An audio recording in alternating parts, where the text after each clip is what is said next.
সচ্চিদানন্দ বিগ্রহ অনাদিরাদি প্রাণ গোবিন্দ সর্বকারণ কারণ। সচ্চিদানন্দময় আমার শ্রী গোবিন্দ, কিন্তু লীলার আস্বাদের জন্য তিনি তার নিজ অংশ থেকে আবির্ভূত করলেন শ্রীমতী রাধা রানীকে। রাধা কৃষ্ণ এক আত্মা, দুই দেহ ধরি অন্যান্য বিলাসে রস আস্বাদন করি।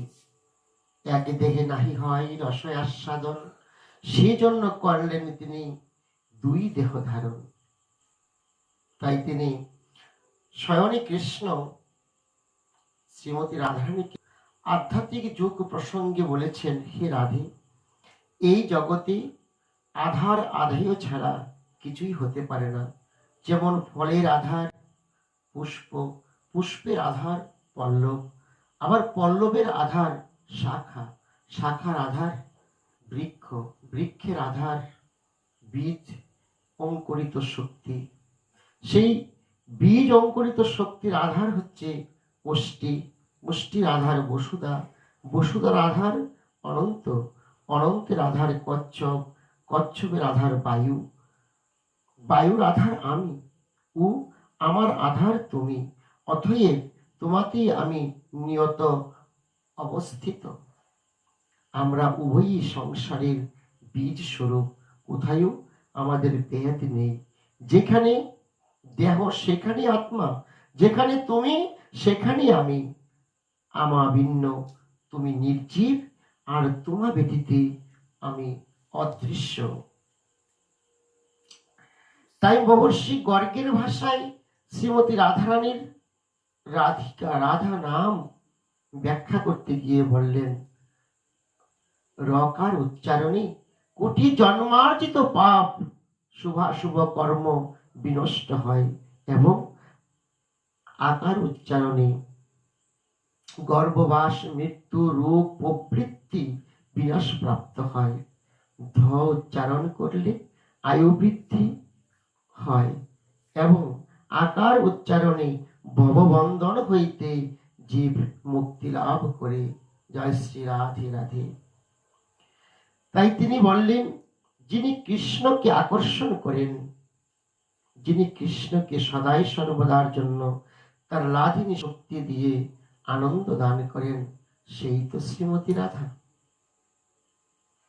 মহারাজ পরীক্ষিত শুকমুনিকে বললেন, হে শ্রীপাদ, এ হেন পুত্রী, যিনি আমার গোবিন্দের অঙ্গকান্তা, তাকে মহারাজ বিশ্বভানু কোন পুণ্য বলে লাভ করলেন, কোন সাধনার বলে তাকে পেলেন? শুকমুনি বললেন, হে রাজন, এই বিশ্বভানু রাজা পূর্বজন্মে ছিল দিবাকর। দিবাকর অতীব কঠোর সাধনা করে ঊর্ধ্বপদে হেঁট মুণ্ডে ভগবান শ্রী বিষ্ণুর অর্চনা করেন দিব্য সহস্র বৎসর। তার অর্চনায়, তার তপস্যায় দেববিন্দু পর্যন্ত ভয়াসক্ত হয়। আতঙ্ক হয়ে সকলে গিয়ে ক্ষীরোদসাগরে ভগবান শ্রী বিষ্ণুর সন্নিধি গিয়ে তপ করতে লাগলেন।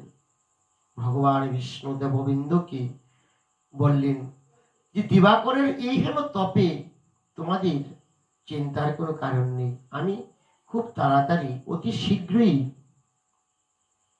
দিবাকরের কাছে যাব। এবং ভগবান শ্রী বিষ্ণু তখন দিবাকরকে গিয়ে বললেন, হে দিবাকর, কেন তোমার এমন কঠোর তপস্যা?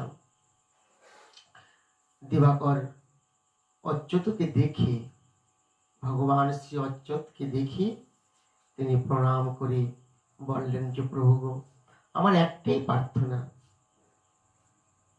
ভগবান শ্রী বিষ্ণু বললেন, হে দিবাকর, কি বর চাই তোমার, বলো একবার। দিবাকর বললেন, প্রভু, আমি তোমার কাছে এই বর চাই, ত্রিজগৎ যার বশ, সে যেন তার বশ হয়, এমন কন্যা তুমি আমাকে দাও প্রভু। এই বিশ্ব সংসার তোমার বশ, তুমি যার বশে থাকো, এমন এক তনয়া তুমি আমাকে দান করো। ভগবান শ্রীবিষ্ণু বললেন, হে দিবাকর, তুমি দাপর যুগের পৃথিবী লোকে বিশ্বভানু রাজা রূপে প্রকট হবে, আর তোমার কীর্তিদার সঙ্গে হবে তোমার বৈবাহিক সম্পর্ক, আর সেইখানে তোমাদের কোলে আসবে শ্রীমতী রাধারানী। যে রাধারানীর বশে সদাই সর্বদাই আমি থাকব, সে রাধারানী হবে তোমাদের পুত্রী রূপে ত্রিজগতে আবির্ভূত হবে। তাই ওই সাধন প্রভাবে দিবাকর ব্রজেশ্বরী রাধারানীকে পেলেন তার নিজের পুত্রী রূপে। তাই আমার শ্রীকৃষ্ণ বললেন নারদকে, হে নারদ, রাধারানীর আবির্ভাব দিনে যদি কেউ এই ব্রত নিষ্ঠা সহকারে এই ব্রত উদযাপন করি, তাহলে আমি অতীব সন্তুষ্ট হই। এবং এই ব্রতেতে দিনে রাধারানীকে বিবিধ বস্ত্র অলঙ্কার দিয়ে যদি কেউ পূজা করেন, তাহলে আমি ব্রজেশ্বরী রাধারানী অতীব সন্তুষ্ট হন, আর রাধারানীর সঙ্গে সঙ্গে আমিও অতীব সন্তুষ্ট হই। এই ব্রত নিয়মের মধ্যে যেহেতু রাধারানী দিবার মধ্যভাগে আবির্ভূত হয়েছিলেন, তাই এই ব্রত দুপুর বেলায় 12টার পরে অভিষেক করিয়ে রাধারানীকে ভোগ দিয়ে প্রসাদ ভক্তরা পেয়ে নিতে পারে। আবার কোনো কোনো ক্ষেত্রে দেখা যায় দিন রাত্রি উপবাস থেকে পরের দিন পালন করতে পারে। পরের দিনের পালনের টাইম 9:31 পর্যন্ত, অর্থাৎ 25শে ভাদ্র বুধবার শ্রী শ্রী রাধা অষ্টমী ব্রত উদযাপিত হবে। তো এই ব্রত বৈষ্ণবদের একান্তভাবে কর্তব্য।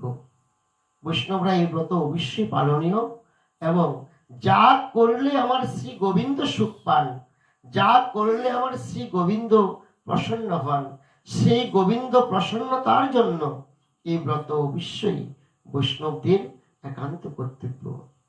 যার যার গুরুবারের নিয়ম অনুসারে যদি কেউ মনে করে যে না, আমি বুধবারেই দুপুর দ্বিপ্রহরে প্রসাদ পেয়ে নেব, তাও ঠিক আছে। যদি কেউ মনে করে যে না, আমি সারাদিন রাত উপবাস থেকে পরাহে পালন করে, অর্থাৎ বৃহস্পতিবার 9:31 পর্যন্ত পালনের টাইম রয়েছে, সেই টাইমের ভিতরে করবে, সেটাও করা যেতে পারে। কিন্তু ব্রতটা সকলকেই করা বাঞ্ছনীয় যারা বৈষ্ণব ধর্মে দীক্ষিত।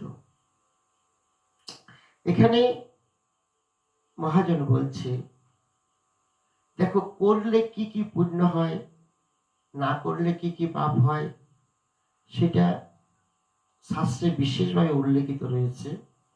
কিন্তু আমাদের করার একটাই কারণ এই ব্রত, যেহেতু এই ব্রত করলে আমার গোবিন্দ তৃপ্ত হন, বা এই ব্রত করলে আমার রাধারানী তৃপ্ত হন। রাধা গোবিন্দের প্রীতির জন্য বৈষ্ণবরা একসঙ্গে সমবেত হয়ে ওই দিনে রাধা রাধা নাম জপ করতে করতে এবং রাধা গোবিন্দের যুগল রূপ চিন্তা করতে করতে যেন একটা দিন অতিবাহিত হয়। জয় শ্রী রাধে রাধে, নিতাই গৌর হরি। হরে কৃষ্ণ।